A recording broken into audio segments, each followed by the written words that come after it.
Então, boa noite a todos. Hoje vamos falar a respeito de uma das tendências da poesia contemporânea brasileira, a tendência coloquial cotidiana. Em aulas anteriores, nós já conversamos a respeito da poesia minimalista, da etnopoesia, do neobarroco. Hoje vamos falar dessa tendência coloquial cotidiana que surge com o modernismo no Brasil, tem um segundo momento na década de 1970, com a poesia marginal, e um terceiro momento na década de 1990. Antes de falarmos da poesia brasileira propriamente dita, eu queria fazer uma pequena retrospectiva histórica e falar de alguns aspectos dessa poesia do cotidiano. Muito bem. Aristóteles, na sua poética, divide a poesia em lírica, épica e dramática. O que vem a ser essas três coisas? A poesia lírica é aquela que diz respeito às emoções, principalmente ao sentimento amoroso. É uma poesia dita em primeira pessoa e que também tem uma relação com a música. A própria palavra lirismo deriva de lira. E muitos poetas gregos compunham seus poemas e também as melodias, e cantavam os seus próprios poemas ao som da lira. Já a poesia épica, segundo Aristóteles, é aquela que conta uma história. Por exemplo, os poemas épicos, a Ilíada, a Odisseia, depois a Eneida, os Lusíadas, e vários outros poemas clássicos, que tratam de guerras, de feitos aventurosos, de viagens, de fatos históricos. Então, uma poesia mais narrativa, ainda que tenha uma grande musicalidade, que use elementos da literação, da sonância, da métrica, mas o que distingue a épica da lírica é o fato de contar uma história. E a poesia dramática é dividida em duas categorias, a tragédia e a comédia. A tragédia, segundo Aristóteles, é aquela poesia dramática que retrata os homens e as mulheres tais como eles deveriam ser. Portanto, há uma idealização do ser humano. Aqueles heróis e heroínas que demonstram lealdade, coragem, honra, desapego, compaixão, enfim, todas as qualidades. Mesmo no caso da Ilíada, por exemplo, em que nós temos uma guerra entre gregos e troianos, é possível reconhecer em guerreiros dos dois campos as mesmas qualidades. Então, o ser humano aparece de um modo idealizado. E a comédia, segundo Aristóteles, é aquela poesia dramática que mostra os seres humanos tais como eles são. Ou seja, covardes, desonestos, traiçoeiros, mentirosos, ignorantes e todos os outros defeitos que nós sabemos bem quais são. Exatamente por essa diferença, na tragédia predomina uma linguagem elevada e o tom é mais sério, é mais solene. E na comédia predomina o chamado estilo baixo, uma fala mais vulgar, né? As cenas são mais prosaicas, e os personagens têm mais a ver com o cotidiano, além, óbvio, do uso do humor. Enquanto a tragédia tem um tom solene, a comédia tem um tom jocoso.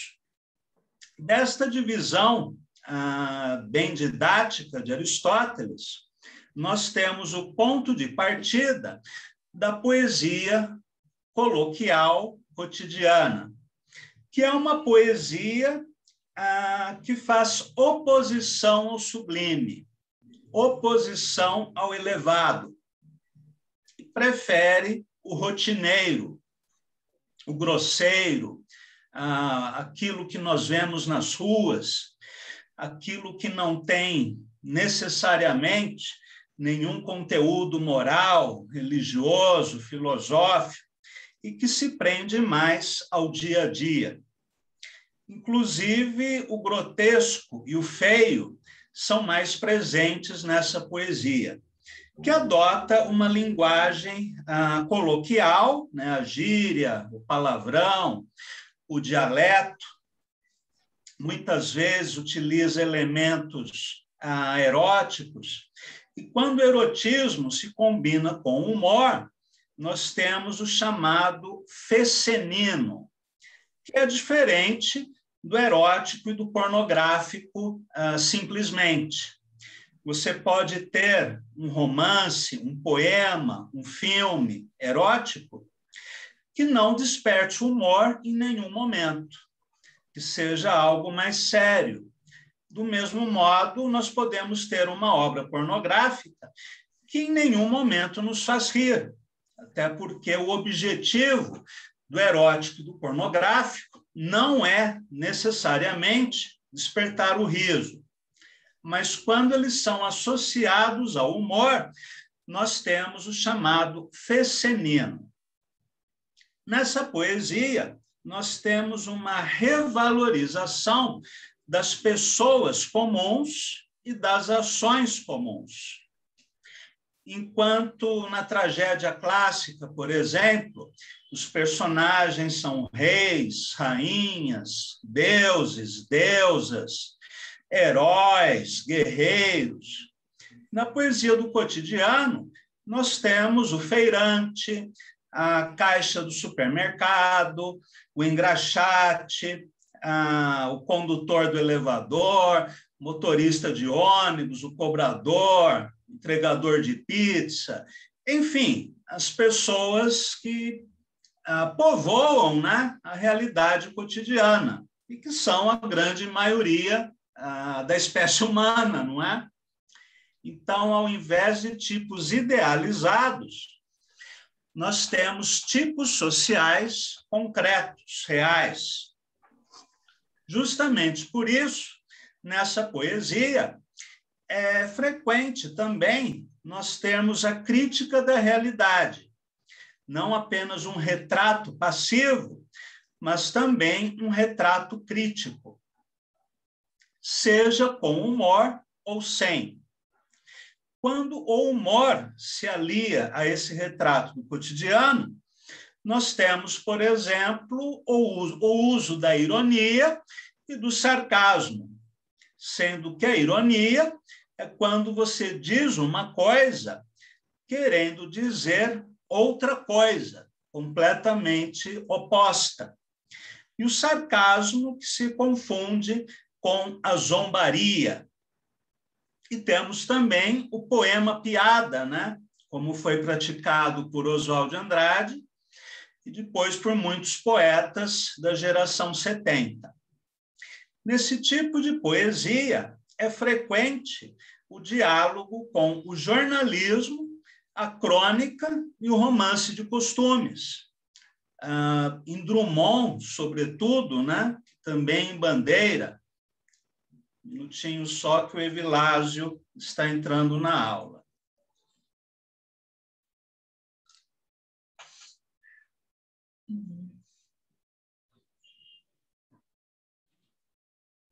Só mais alguns segundos. Evilásio, bem-vindo.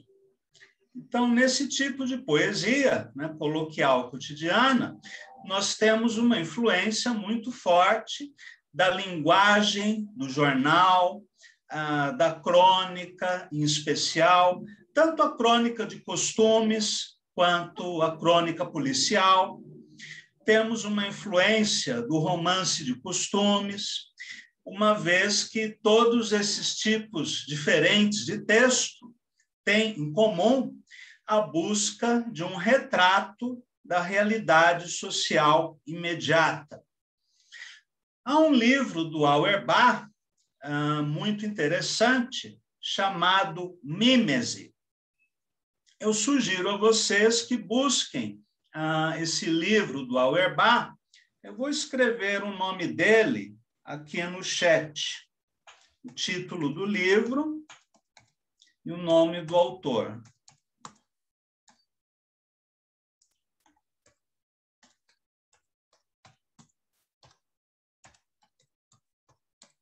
Ele é muito interessante porque mostra, por exemplo, a presença da temática cotidiana na Bíblia,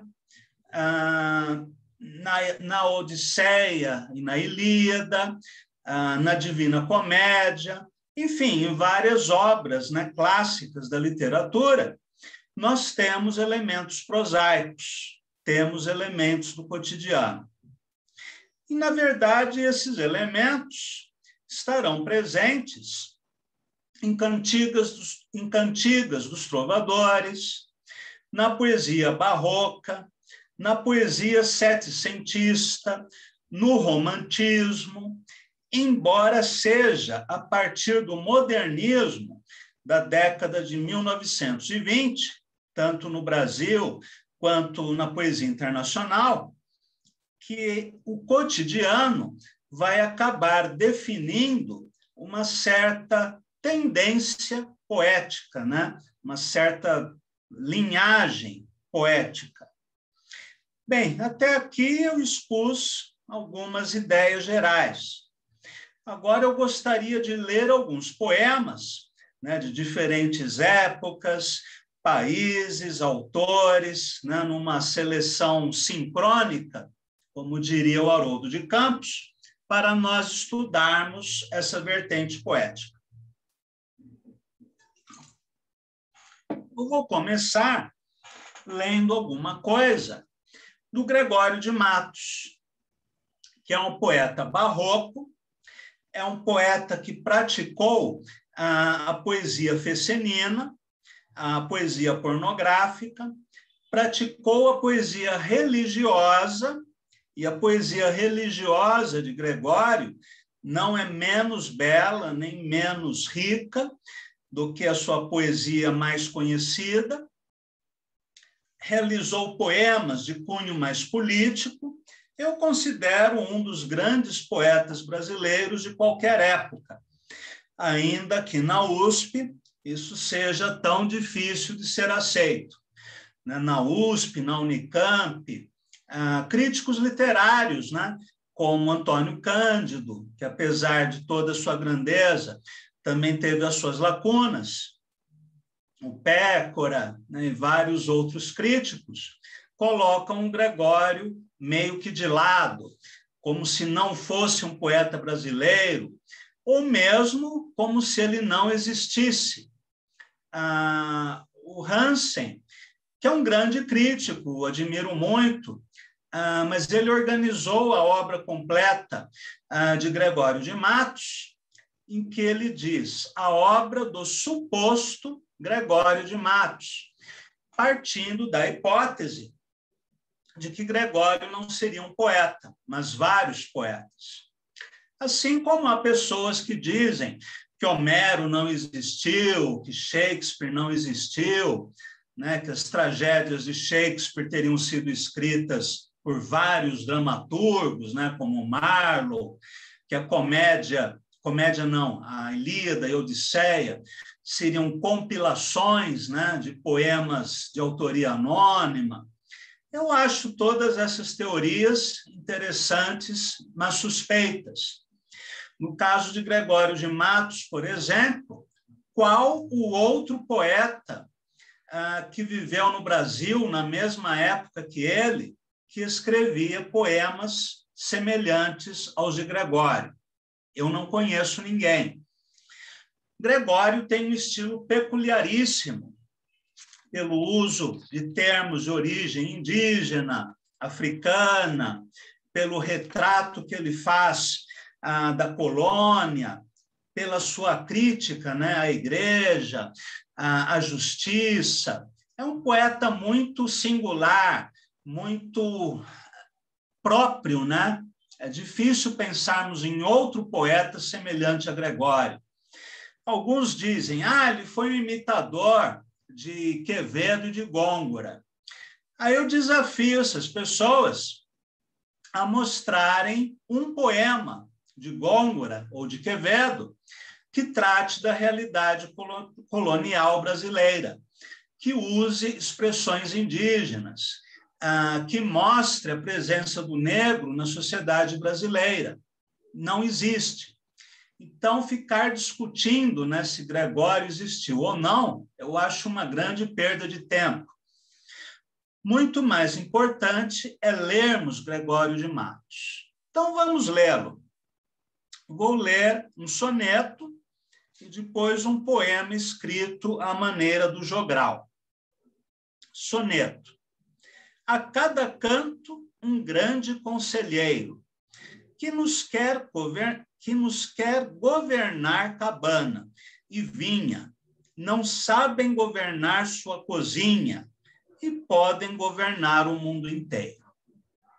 Em cada porta, um frequentador olheiro, que a casa do vizinho e da vizinha pesquisa, escuta, espreita e esquadrinha, para a levar à praça e ao terreiro.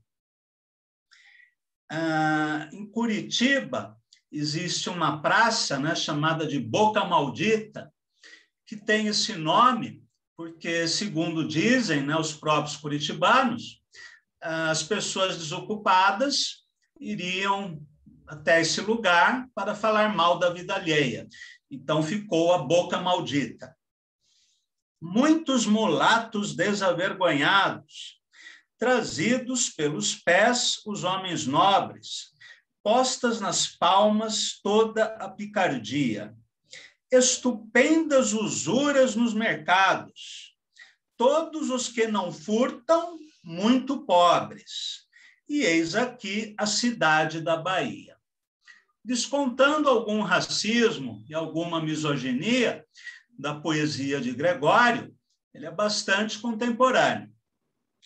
Depois, num poema chamado Epílogos, que é composto de perguntas e respostas, as perguntas colocadas no lado esquerdo, as respostas no lado direito. E depois, embaixo, ele faz uma reunião dessas perguntas e respostas. Eu vou mostrar aqui um pouco da estrutura, né, desse poema. Então, vamos lá. O que falta nesta cidade? Verdade. Que mais por sua desonra? Honra. Falta mais que se lhe ponha. Vergonha. O demo a viver se exponha, por mais que a fama a exalta. Numa cidade onde falta verdade, honra, vergonha. Quem a pôs neste socrócio significa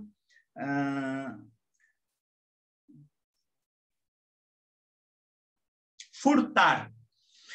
Quem a pôs neste socrócio, negócio? Quem causa tal perdição, ambição? E o maior desta loucura, usura, notável desventura de um povo nécio e sandeu. Sandeu quer dizer louco, que não sabe que o perdeu. Negócio, ambição, usura. Quais são os seus doces objetos, pretos? Tens outros bens mais maciços, mestiços? Quais destes lhe são mais gratos? Mulatos. Claro que tem esse componente racista que eu já comentei. Dou ao demo os insensatos, dou ao demo a gente asnal, que estima por cabedal pretos, mestiços e mulatos. Quem faz os círios mesquinhos, meirinhos? Quem as farinhas tardas, guardas? Quem as tem nos aposentos, sargentos? Os círios lá vêm aos centos, e a terra fica esfaimando, porque os vão atravessando, meirinhos, guardas, sargentos. E que justiça a resguarda, bastarda, é grátis distribuída, vendida, que tem que a todos assusta, injusta. Valha-nos Deus o que custa, o que é o rei nos dá de graça, que anda a justiça na praça, bastarda, vendida, injusta, que vai pela cleresia, simonia, e pelos membros da igreja, inveja, cuidei que mais se lhe punha, unha, sazonada caramunha, enfim que na Santa Sé o que se pratica é simonia, inveja, unha. E nos frades amanqueiras, freiras, em que ocupam os sermões, não se ocupam em disputas, putas, com palavras dissolutas, me concluís na verdade, que as lidas todas de um frade são freiras, sermões e putas. O açúcar já se acabou, baixou, e o dinheiro se extinguiu, subiu, logo já convalesceu, morreu. A Bahia aconteceu o que a cada um acontece. Cai na cama, o mal lhe cresce. Baixou, subiu e morreu. A Câmara não acode? Não pode. Pois não tem todo o poder? Não quer. É que o governo a convence? Não vence. Quem haverá que tal pense que uma Câmara tão nobre, por ver-se mísera e pobre, não pode, não quer, não vence? Então, aqui Gregório de Matos consegue fazer um retrato crítico, né, muito abrangente da sociedade colonial baiana do século XVII, falando da corrupção da igreja, do governo, dos meirinhos, a inação da Câmara, e várias outras questões ainda contemporâneas, usando da métrica, do ritmo, da rima, de um jogo de perguntas e respostas, que sugere a leitura deste poema por um jogral. Enfim, há uma série de elementos estéticos aqui que fazem o poema ser muito rico do ponto de vista da construção. Vamos ler agora alguma coisa do poeta português Cesário Verde, que é chamado de realismo, de realista, por falta de outra palavra, assim como o nosso Augusto dos Anjos é chamado de pré-modernista. Eu acho esses títulos frágeis, uma vez que não houve um movimento de poesia realista em Portugal, nem um movimento pré-modernista, né, no Brasil. Então, são títulos fáceis, etiquetas, né, que os críticos literários inventam quando não sabem como classificar um poeta. Eu chamaria os dois, Augusto dos Anjos e Cesário, de simbolistas, ou, no máximo, de pós-simbolistas. Então, vamos ler alguma coisa de Cesário. O mundo é velha cena ensanguentada, coberta de remendos picaresca. A vida é chula farsa sobeada, ou selvagem tragédia romanesca. Eu sei um bom rapaz, hoje uma ossada, que amava certa dama pedantesca, perversissima, esquálida e chagada, mas cheia de jactância quixotesca. Aos domingos, a Déia, já rugosa, concedia-lhe o braço com preguiça e o dengue em atitude receosa. Na sujeição canina mais submissa, levava na tremente mão nervosa o livro com que a amante ia ouvir a missa.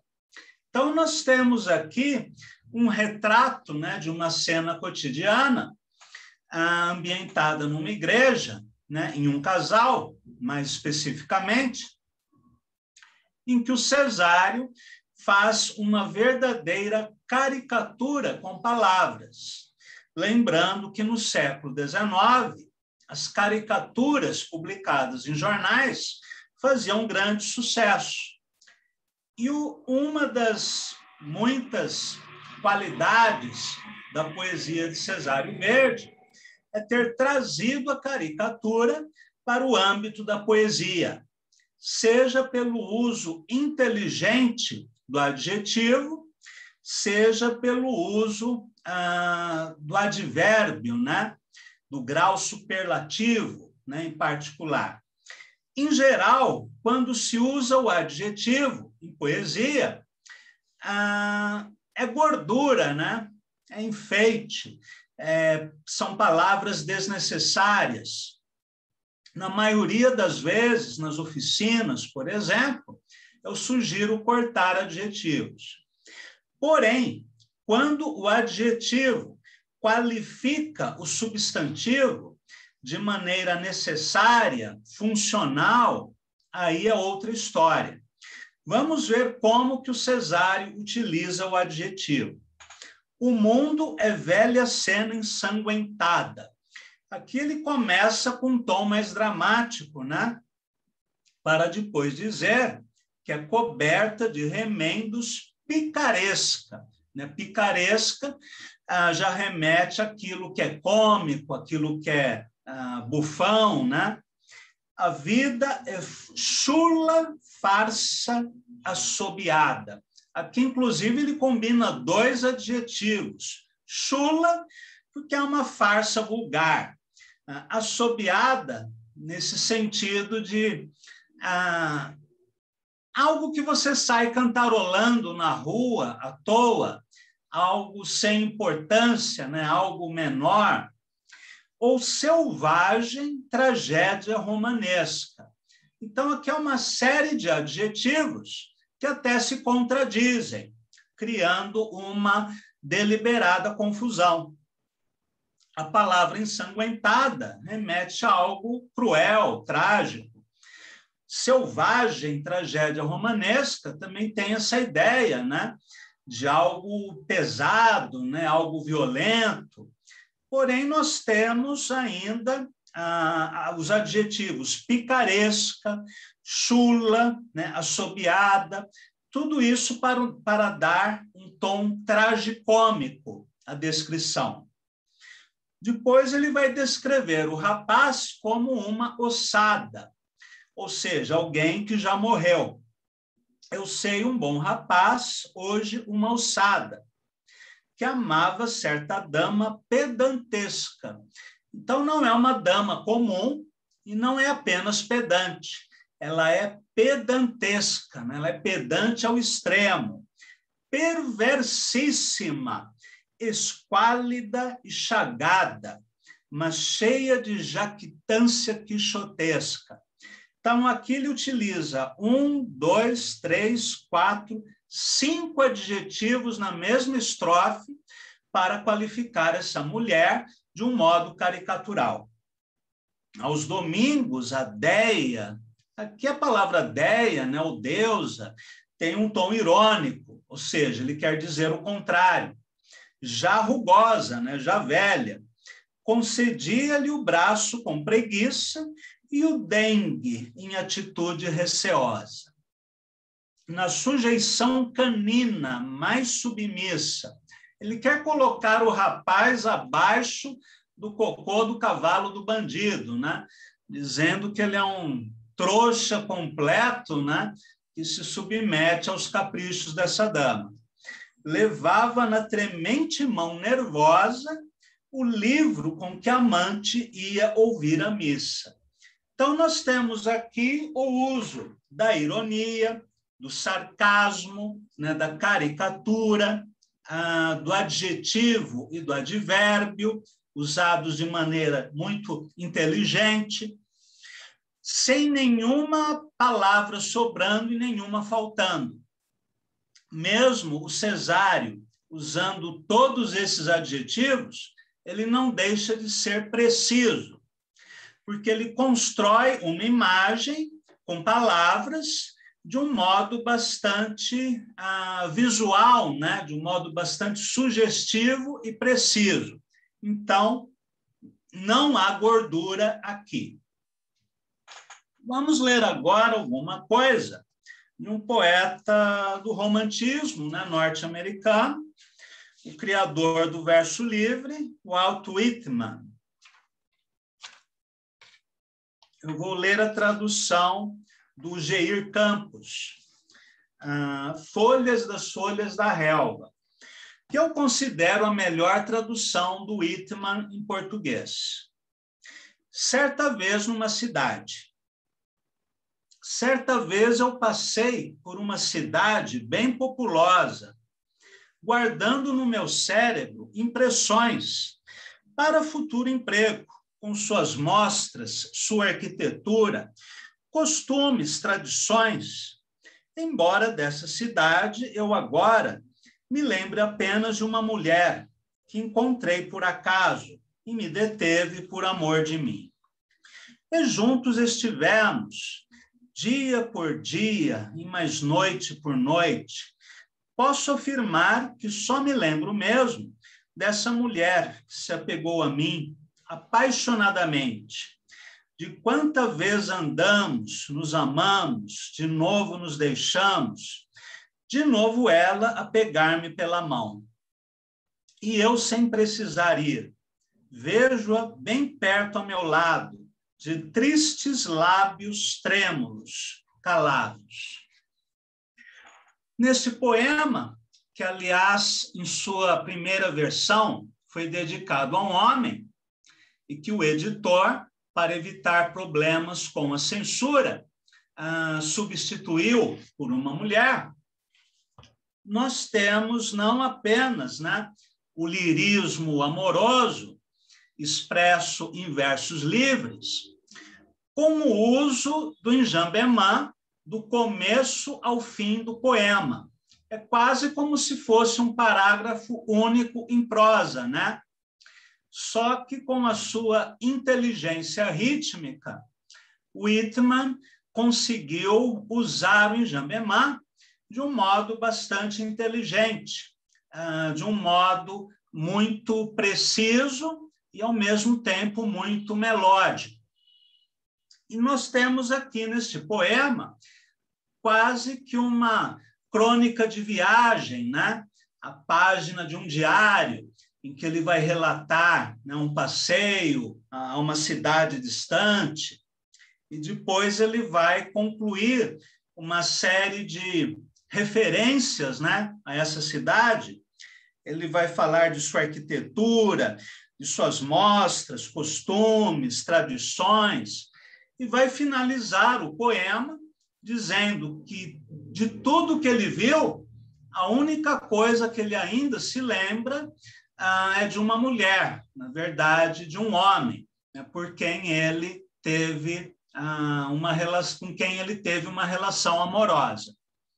É um poema muito simples, muito singelo, todas as palavras são palavras de um vocabulário cotidiano, não tem nenhuma técnica rebuscada, nenhum grande artifício de linguagem.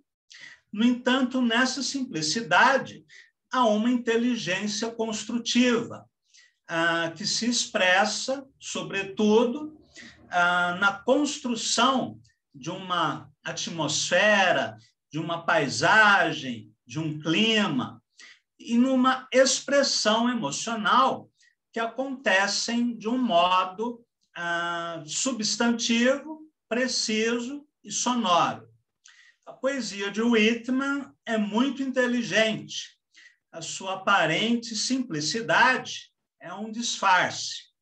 Não à toa, Whitman será o grande inspirador de um dos poetas da vanguarda russa da década de 20, do século passado, né? Vladimir Mayakovsky, que leu Whitman em tradução para o idioma russo. Vamos ler agora um poeta inglês traduzido por Nelson Asher,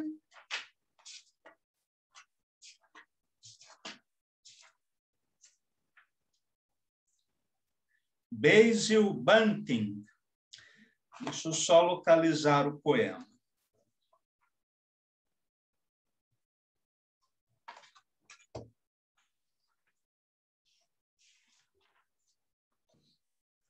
O que o diretor disse a Tom?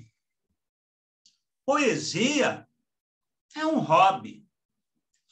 O meu são trens elétricos. O senhor Shaw ali cria pombos. Não é trabalho. Você não sua a camisa. Ninguém paga. Tente anunciar sabão. Ópera é que é arte. Ou o teatro. A canção do deserto. Nancy era do coro. Mas pedir 12 libras por semana? Casado, não? Isso sim é ter peito. Como vou encarar um cobrador de ônibus se lhe pagar 12 libras? Quem me garante, aliás, que é poesia? Meu garoto de 10 anos pode fazer igual e com rimas. Tiro 3.000 mais despesas. Carro, benefícios, mas sou um contador. Fazem o que mando, é minha firma. E você, o que faz? Palavrõezinhos, palavrõezões, isso não faz bem. Vejo um poeta e já quero me lavar.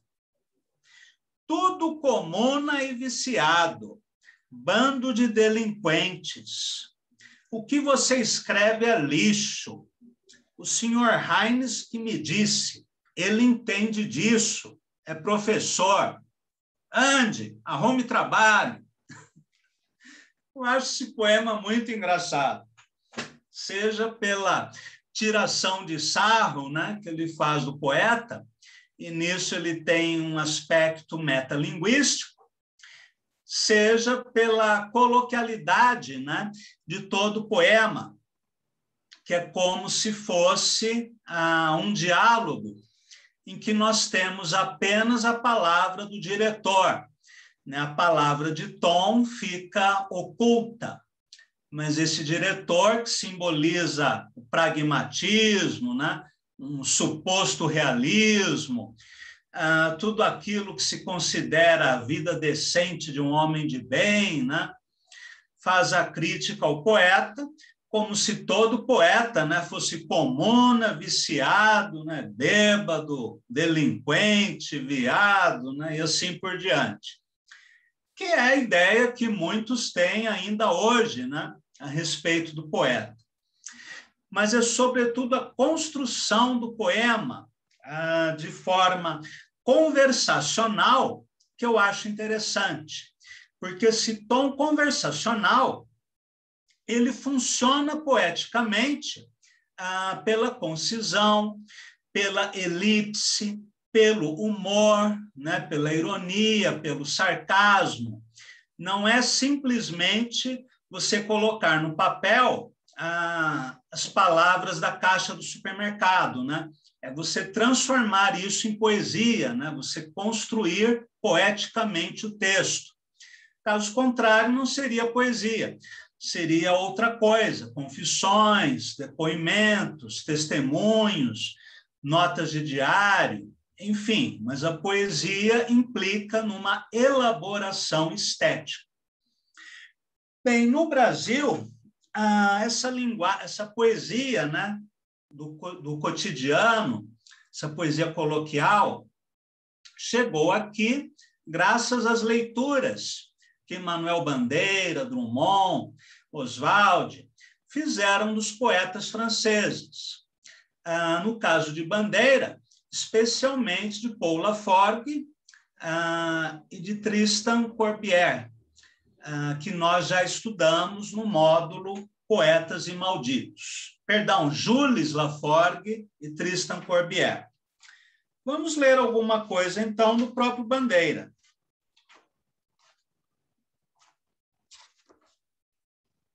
Poética. Estou farto do lirismo comedido, do lirismo bem comportado, do lirismo funcionário público, com livro de ponto, expediente, protocolo e manifestações de apreço ao senhor diretor. Estou farto do lirismo, que para e vai averiguar no dicionário o cunho vernáculo de um poema, o cunho vernáculo de um vocábulo. Abaixo os puristas. Todas as palavras, sobretudo os barbarismos universais. Todas as construções, sobretudo as sintaxes de exceção. Todos os ritmos, sobretudo os inumeráveis. Estou farto do lirismo namorador, político, raquítico, sifilítico, de todo lirismo que capitula ao que quer que seja fora de si mesmo. De resto, não é lirismo. Será contabilidade, tabela de cossenos, secretário do amante exemplar, com 100 modelos de cartas e as diferentes maneiras de agradar as mulheres, etc. Quero antes o lirismo dos loucos, o lirismo dos bêbados, o lirismo difícil e pungente dos bêbados, o lirismo dos clowns de Shakespeare. Não quero mais saber do lirismo, que não é libertação. Este poema é quase um manifesto, né? Em que Bandeira pleiteia, para fazer uma rima ingrata, uma linguagem mais livre, uma linguagem mais espontânea, sem nem por isso deixar de lado a construção formal. A grande dificuldade sempre foi conciliar a liberdade de expressão, a espontaneidade, com a construção formal e mesmo a invenção.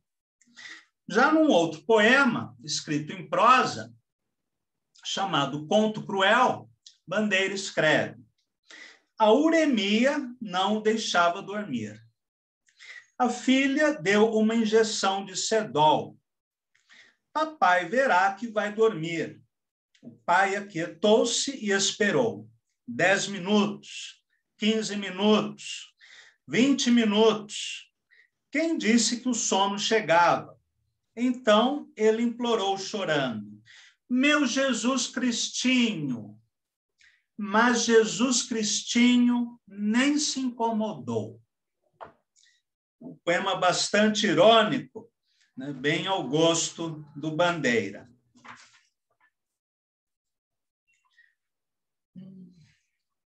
Poema só para Jaime Ovalle. Quando hoje acordei, ainda fazia escuro, embora a manhã já estivesse avançada. Chovia uma triste chuva de resignação, como contraste e consolo ao calor tempestuoso da noite. Então me levantei, bebi o café que eu mesmo preparei. Depois me deitei novamente, acendi um cigarro e fiquei pensando, humildemente pensando na vida e nas mulheres que amei. Esse poema hoje parece simples, parece fácil, mas não na época em que Bandeira escreveu, quando ainda predominava o soneto parnasiano. aqui ele adota uma liberdade de linguagem muito grande. O poema se aproxima da prosa, ele é quase uma crônica, mas, ao mesmo tempo, ele consegue concentrar toda a atmosfera emocional do poema nessa descrição, né, da noite, da chuva, do sono. Depois ele vai falar de pequenos gestos, como o se levantar, fazer café, beber, fumar um cigarro, para depois, num momento de meditação, ele recordar, né, todos os seus amores passados. Então, é algo aparentemente muito simples, que não cai em nenhum momento no piegas, no sentimentalismo, na facilidade. E, claro, se hoje nós quisermos escrever como Manuel Bandeira, simplesmente imitar o estilo de Bandeira ou imitar o estilo de Drummond, nos levará a uma diluição, né? A uma poesia fácil, a um mastigar o já mastigado. Isso não significa que Bandeira e Drummond não possam trazer boas ideias para o fazer contemporâneo. No entanto, temos que repensar esses poetas à luz dos últimos 80 anos de poesia, né? Temos que trazê-los para a contemporaneidade e acrescentarmos algo pessoal ao poema, seja do ponto de vista formal, do ponto de vista temático, né? Enfim, temos que criar uma poesia nossa e não simplesmente imitarmos poetas consagrados. Vou ler agora algo de Drummond para entrarmos finalmente nos poetas contemporâneos.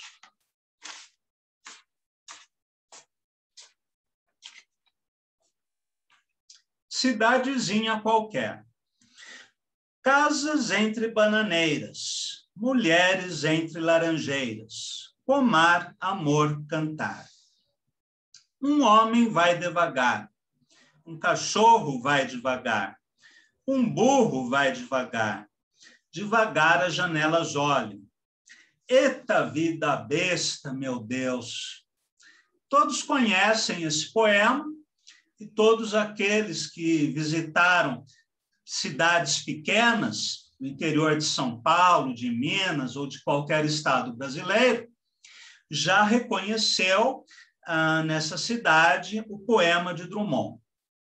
Na primeira estrofe, ele não utiliza a pontuação e mesmo a sintaxe é reduzida ao mínimo. Casas entre bananeiras, que já é uma imagem cinematográfica, né? Um plano.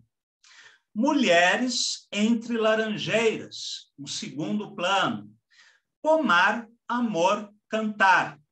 Aqui ele simplesmente aglutina um substantivo e dois verbos, sem nenhum elemento de ligação, numa linguagem telegráfica.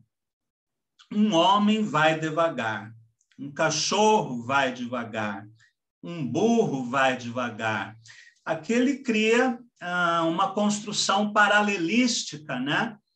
Em que os três versos começam com um e terminam com devagar, numa sucessão de imagens, primeiro o homem, depois o cachorro, depois o burro. Aqui, de novo, nós temos uma linguagem cinematográfica. E ele conclui, né, com esse verso fantástico. Eita vida besta, meu Deus! Sempre que eu ia visitar a minha ex-sogra, né, no interior de Minas, eu me lembrava desse poema. Vamos ler só mais um de Drummond, para ganharmos tempo para a poesia. Não, vou ler só esse poema de Drummond, até porque ele é bastante conhecido. Vamos ler agora alguns poemas menos conhecidos, de autores mais recentes, começando com Donizete Galvão.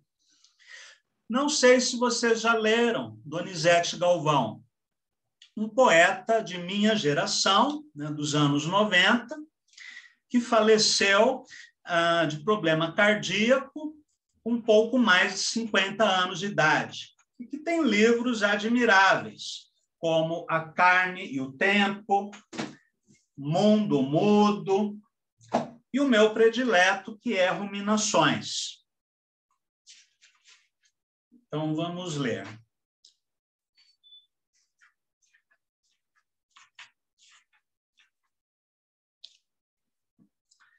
Escoiceados. Meu pai e eu nunca subimos num alazão que galopasse ao vento. Tínhamos um burro cinza malhado, o ligeiro. Foi apanhado de um conhecido por ninharias. Chegou com fama de sistemático, cheio de refugos, de trote tão curto que dava dor nas costelas. De certa vez, caímos do burro, meu pai e eu. Eu e meu pai embolados, joelhos esfolados no pedregulho. Levamos bons coices, meu pai e eu. Os dois nunca subimos na vida. Os versos finais acabam dando sentido do poema, né? Uma vez que esse subir no alazão é comparado ao subir na vida, né? Eles nunca subiram num alazão, no máximo subiram num burro sistemático, né?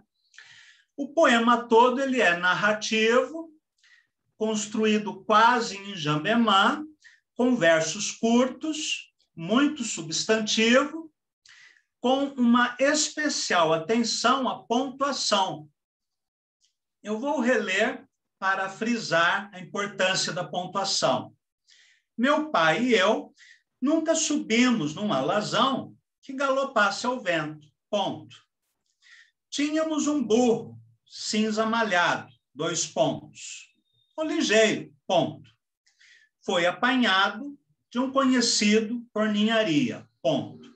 Os versos são bastante concisos, bastante substantivos, e isso acaba atenuando um pouco esse tom narrativo e reforçando a música do poema.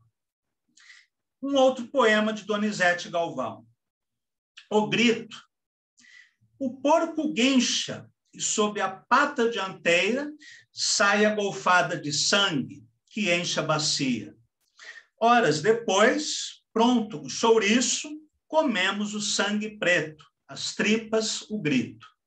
Eu acho maravilhoso esse poema, que ao mesmo tempo que é uma descrição bastante precisa, né, do sacrifício desse animal, também há uma construção metafórica no final. Comemos o sangue preto, as tripas, o grito. Então, a dor atravessa o poema. E um poema que eu acho o melhor já escrito na geração 90, né? Dentro dessa linha, dessa tendência coloquial cotidiana, é um poema do Donizete Galvão, que se chama Sexta-feira da Paixão, e que diz assim: a mulher que ganhou os peixes nos traz os olhos cabisbaixos, nem os ombros arqueados. 13 peixes finos e prateados deslizaram para dentro da sacola. A mulher que ganhou os peixes dá uma gostosa gargalhada. Para que bairro de Belo Horizonte irá com sua sacola de peixes? Vai comentar o presente com o cobrador do ônibus? Usará a frigideira preta que fica no armário da pia? Vai passar os peixes na farinha, fritá-los e servi-los bem sequinhos? Quem dividirá os peixes com ela? O marido aposentado? Os filhos?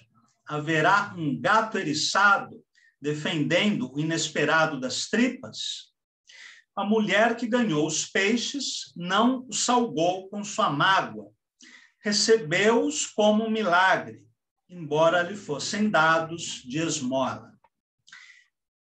O que traz a riqueza desse poema, na minha opinião, está na minúcia de detalhes.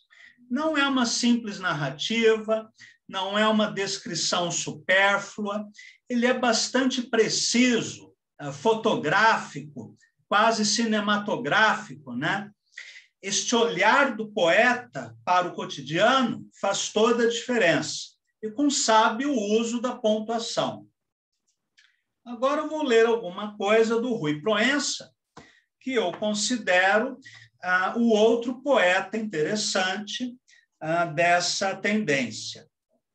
Há vários outros mais conhecidos, como Fábio Weintraub, Heitor Ferraz, Augusto Massi.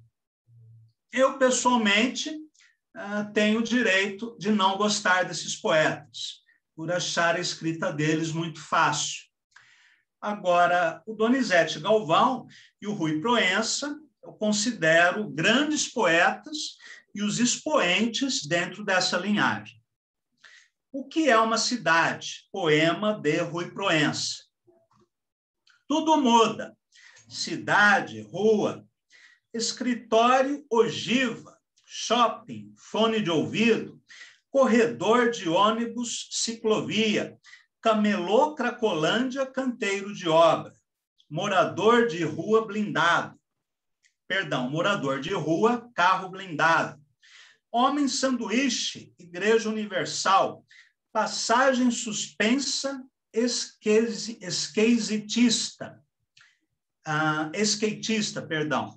galeria subterrânea, cidade satélite, cosmos celular, ponto.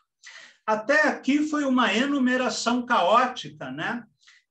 Numa linguagem bastante ágil, bastante rápida, né? Numa sucessão de cenas e de eventos. Dentro da cidade, muitas cidades. Não uma caixa chinesa dentro da outra. Não a matriosca. Antes, polvo de múltiplas cabeças, carrossel, tambor de revólver, periféricos, exílio, guetos, idiomas. Esta com o pé na areia, sob a massagem da preamar. As outras suarentas, carregando fardos, caixotes, instalando a luz nos postes, percorrendo galáxias subterrâneas, escalando encostas com as casas nas costas. Aqui também ele usou em Jambemã, talvez até de um modo exagerado.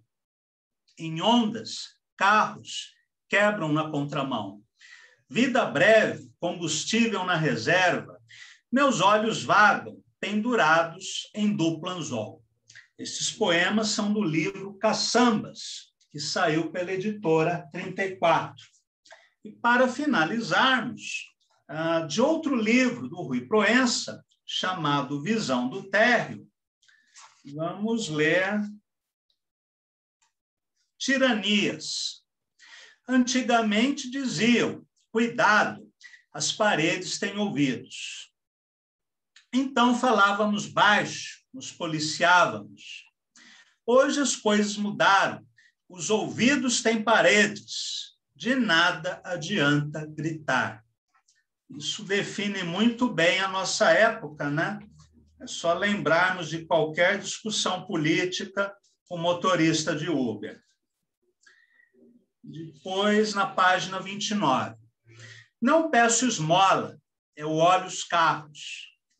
Lá todo mundo me conhece. Estava me olhando no espelhinho. Daí o Cabral veio, me pegou pelo braço, me levou para a geladeira. Antes de me colocar na geladeira, perguntou para um funcionário do supermercado que arrumava umas frutas. O que é que eu faço com ele? O cara falou, coloca ele no freezer. Quanto tempo? Meia hora, que ele é fortinho. Aqui é interessante porque esse poema tem ação, né? Tem movimento, é uma cena urbana e com a incorporação do recurso do diálogo. Portanto, o fato de um poema tratar da realidade cotidiana, ser um poema prosaico, de usar linguagem coloquial, não é desculpa para escrevermos maus poemas. Poemas fáceis, poemas simplistas. Podemos usar essa temática, podemos dialogar com Drummond, com Bandeira, com Whitman, com Gregório, com todos os poetas que souberam lidar de maneira inteligente com o coloquial e o cotidiano, inclusive alguns poetas minimalistas, como William Carlos Williams e Robert Creeley. A grande questão sempre é a qualidade. Se o poema é bom ou se o poema é ruim, se ele está bem construído ou se ele está mal construído. Não há uma tendência melhor que as outras, nem um gênero poético melhor do que os outros. Bem,